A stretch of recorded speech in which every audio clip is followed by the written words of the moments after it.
সাবেক সাধারণ সম্পাদক সাইদুল হোসেন এখানে উপস্থিত আছেন।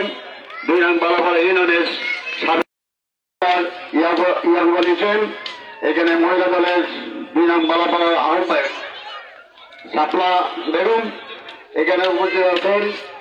সম্মানিত সিনিয়র এবং জুনিয়র নেতৃবৃন্দ, আমার সামনে যারা উপস্থিত আছেন, মা বোনেরা, কাকি, মাসি, বৌদি, আমার অনেকে পরিচিতি আছে। 90% আমার মহিলার সাথে পরিচয় আছে কি? তো সবার প্রতি হলো আমার সালাম এবং হিন্দু ভাই বোনদের প্রতি হলো আমার আদাব, নমস্কার। এবং ছোট যারা আছেন তাদের প্রতি হলো আমার আন্তরিক শুভেচ্ছা ও ভালোবাসা।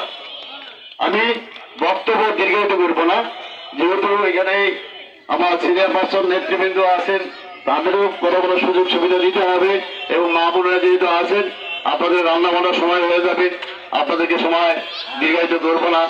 তবে আমি একটা কথা বলতে চাই, সেটা হলো আমাদের দোমার ডিমলার যে তরুণের অহংকার জব ইন্দিরার সাহসী সত্যির পাই আমাদের সংগঠনের একটা ত্যাগী এবং 17 বছর যে দেশের বাইরে ছিলেন, সে কতটা ত্যাগ করেছেন আপনারা জানেন, আমরা জানি। শুধুমাত্র কি সংগঠন করার কারণেই ওনাকে দীর্ঘ 17 বছর দেশের বাইরে থাকতে হয়েছে। আপনারা কি জানেন দীর্ঘ 17 বছর দেশের বাইরে ছিলেন?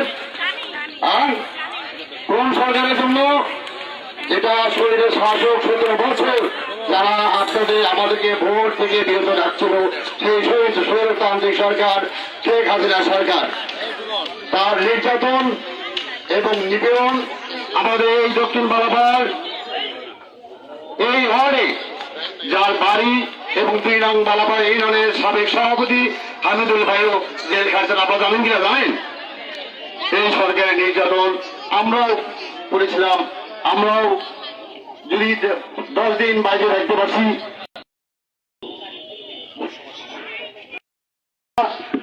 দেশের বাইরে থেকে আমাদের এখানে উপস্থিত হয়েছেন, এই জন্য আমরা সব কষ্ট ভুলে গেছি। তো যাই হোক, আমি বক্তব্য দীর্ঘায়িত করবো না, যেহেতু উপজেলা পরিষদের নেতৃত্ব আসছে। সভাপতি আমার সালাম, আসসালামু আলাইকুম। হিন্দু ভাইদের জন্য আদাব।